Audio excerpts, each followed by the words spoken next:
To set up a secure folder on your Samsung Galaxy S26, you need to start by opening the Settings app. In Settings, you're going to scroll and select Security and Privacy. Then you're going to tap on More Security Settings. From here, select Secure Folder and then scroll down and select Continue. Give the necessary permissions for your secure folder by tapping on Continue and simply wait for it to be created. As part of the creation process, you will be prompted to create a pin, password, or pattern for your secure folder, as well as allow fingerprints if you ever want to use your fingerprint instead of one of the other security options. So go ahead and set up your preferred choice.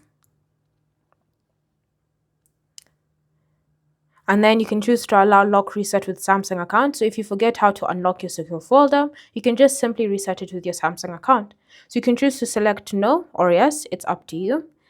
And once you've successfully confirmed your choice, all you need to do is simply tap on next, and then you can choose what happens when you close your secure folder. So if any apps were currently running in the background, they'll be closed when the secure folder is locked, or you can choose to keep allowing background activity while the secure folder is locked. It's completely up to you. Then tap on done and you'll be brought to your secure folder. So you can see here the default apps that are currently in the secure folder. If you wish to add more, just tap on this plus icon and you can choose to download directly from the Play Store or the Galaxy Store, or you can choose any of the apps currently installed onto your device.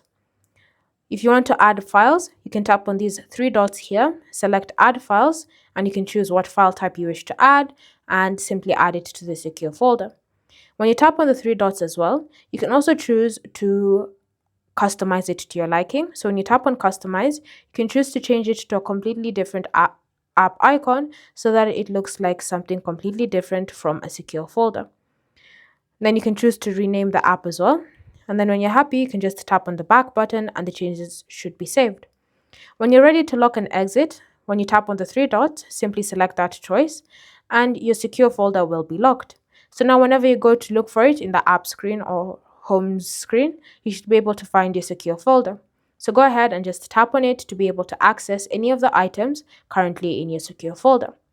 Thanks for watching, and I'll see you in the next video.